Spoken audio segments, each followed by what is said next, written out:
करना चाहता है, जिसमें वो काबिलियत है, जज्बा है कि ना भैया अब मौका आई बा, सब आदमी मिल के हमने के करा के कहीं जाए।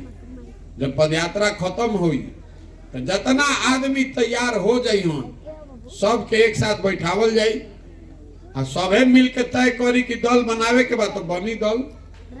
लेकिन अगर दल बनल तो दल प्रशांत किशोर का नहीं हुआ, हम उसके नेता नहीं हुए। दल किसी व्यक्ति का नहीं, जाति किसी परिवार का नहीं। दल होना चाहिए बिहार के उन सारे लोगों का जो इसको मिलकर बनाएं और आगे मिलकर चलाएं, तो अब न सुधरेगा। यही से चलता नहीं पैदल।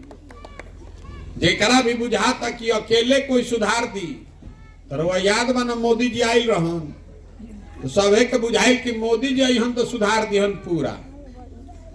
अब मोदी जी सुधरलन कि ना सुधरलन वो छोड़ दी, मोदी जी के अइला से विकास भइल कि ना वो छोड़ दी।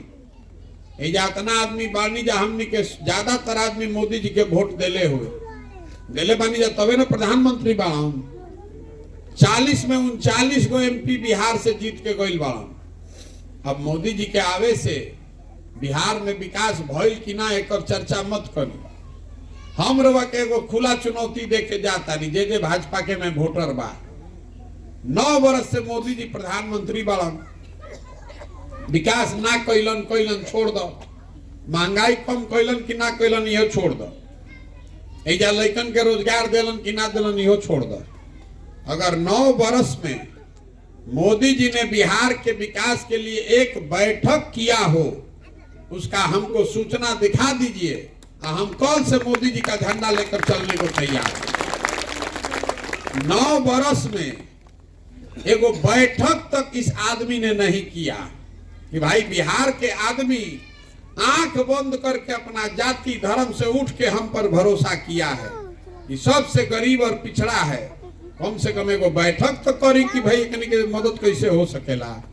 हमने कहा तो वोट नहीं खींचा देले, एगो बैठकों पर वोट नहीं खींचा देले। गुजरात में बनता 1 लाख करोड़ के बुलेट ट्रेन, 1.5 लाख करोड़ के सेमीकंडक्टर के फैक्ट्री, अब बिहार के आदमी के को बैठक भर नसीब ना हुई। अब फिर वो जाके वह कमल पर वोट देव तो गलती मोदी जी के बाकी राउर हमार बा बताई रवा। तो जब अगर आप नहीं सुधरिएगा तो नेता को गाली देने से बिहार नहीं सुधरने वाला है। नेता के लड़का थोड़े ना रही पढ़ता सरकारी स्कूल में, तो राउर में लड़का पढ़ता और रउआ ओकर चिंता नहीं थे। ये बतावे खातिर घूमता नहीं, समझ में आवे तो बहुत अच्छा, और नहीं थे समझ में आवो तो जेकर झंडा लेके घूमता नहीं घूमी, हमरा उसे कोनो फर्क नहीं थे। ये वोट मांगे के अभियान ना हो कि हमरा के वोट दे दो हम आई तो सब ठीक करो।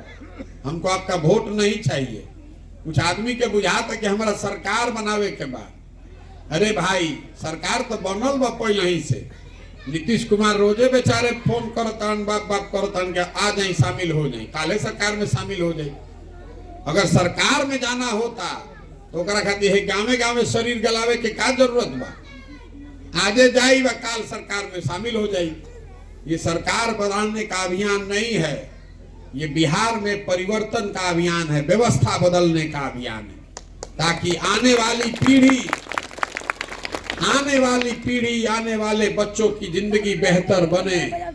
कोई के तो बिहार में हिम्मत करके उठ के चले के पड़ी, न तो सबे ये कहता कि कोई आके सुधार दी। दाल भात चोखा खा के आदमी सुतल बड़ा, सोचता नहीं कि मंगल ग्रह से कोई आके बिहार के ठीक कर दी, भ्रष्टाचार खत्म कर दी, जाति व्यवस्था हटा दी, तो तब वो बढ़िया जिए लगती। ये नहीं होने वाला है।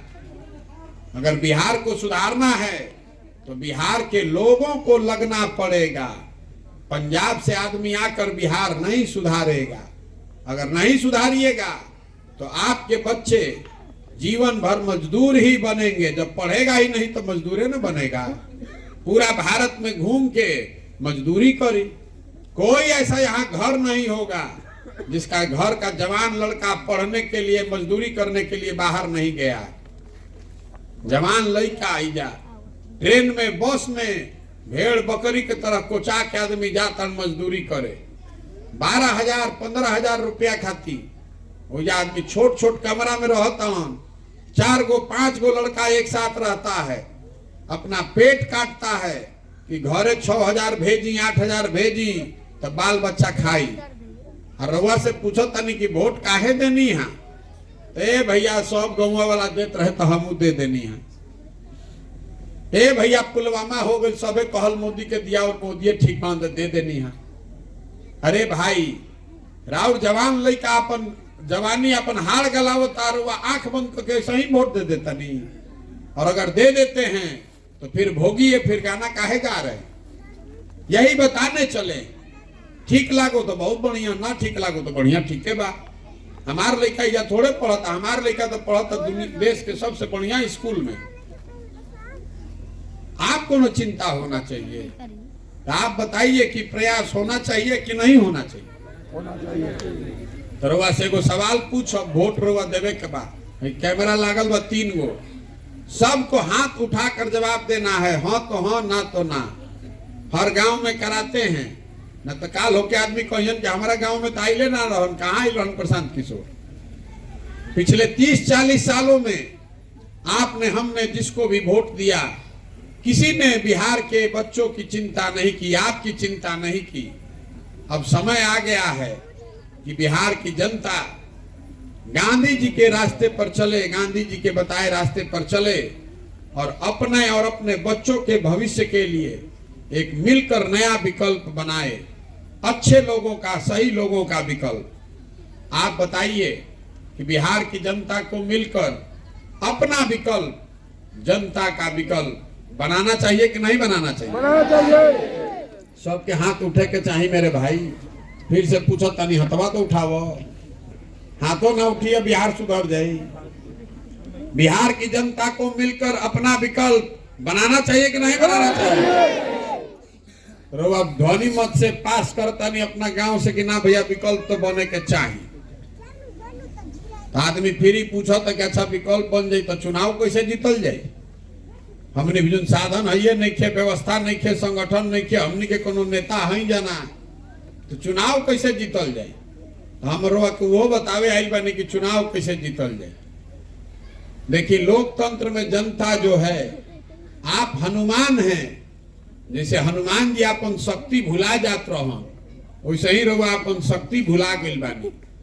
जब तक आप बटन नहीं दबाइएगा तब तक कोई राजा नहीं बन सकता है। लोकतंत्र में जन बल के आगे कोई बल नहीं है। एक बार आप खड़े हो जाइएगा, संकल्प ले लीजिएगा कि जाति, धर्म, नाली, 5 किलो अनाज, भारत पाकिस्तान पुलवामा पर वोट ना पड़ी। वोट पड़ी अब क्या लियो करा के जे हमनी के लइकन के पढ़े खातिर बढ़िया व्यवस्था करो। वोट पड़ेगा उसको जो हम लोग के बच्चों को रोजगार देगा। वोट पड़ेगा उसको जो यहाँ खेती किसानी करने वाले लोगों का आमदनी बढ़ाने को सुनिश्चित करेगा। यही 3 चीज पर वोट पड़ना चाहिए, तभी बिहार सुधरेगा। एक बार आप खड़े हो जाइएगा तो जन बल के आगे कोई बल नहीं है। अजय हमरा के जानता, उसको मालूम है कि प्रशांत किशोर को और कुछ आए चाहे नहीं, चुनाव लड़ाने आता है।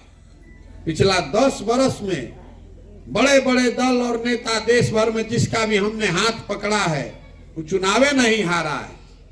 कि जिसको आप बड़ा दल और नेता समझते हैं, उसका चुनाव का गाड़ी फंसता है तो हमारे पास आता है।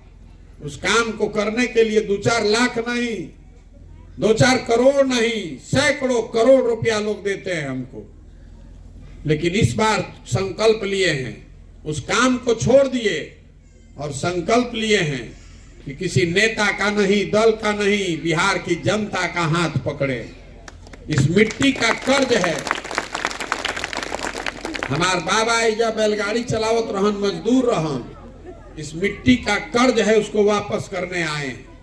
आपका हाथ पकड़े हैं। जिसको भी समाज अपने बीच से चुन कर निकालेगा, गरीब हो, अमीर हो, अगड़ा हो, पिछड़ा हो, हिंदू हो, मुसलमान हो, महिला हो, पुरुष हो, जिसको भी आप चुन कर निकालिएगा अपने बीच से, उसी के पीछे अपनी पूरी ताकत, शक्ति, पैसा, बुद्धि सब लगाएंगे और आपके सहयोग से उसको जिता कर लाएंगे। बिहार तब सुधरी जब हजारों अच्छे लड़कों को वार्ड सदस्य जिताया जाए, जब 5,000 6,000 अच्छा आदमी मुखिया और सरपंच बने, जब बीडीसी और जिला परिषद में अच्छे लोग जीत कर आएंगे, 100-150 अच्छा आदमी विधायक बनी, तब न बिहार सुधरी। खाली मुख्यमंत्री बदले से बिहार नहीं के सुधरे वाला। पूरा व्यवस्था में घून लग गया है, नीचे से लेके ऊपर तक सब लूट मचा हुआ है। जौना स्कूल के पढ़ाई खातिर वह रोज बतियावत नहीं कि लइकन के पढ़ाई नहीं खे हो, उसी पढ़ाई के नाम पर हर साल बिहार सरकार 40,000 करोड़ रुपया खर्चा कर रही है, जो आपका पैसा है। 40,000 करोड़ रुपया खर्चा होता और 40 गो लड़का गरीब के नहीं पढ़त ठीक से। इतना कुव्यवस्था है। इसको सुधारना है तो आपको जगना पड़ेगा, आपको खड़ा होना पड़ेगा। ये आपका पैसा है, ये आपके बच्चों के भविष्य का सवाल है।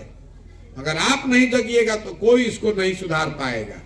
यही खातिर पूरा अभियान कर रहल बानी।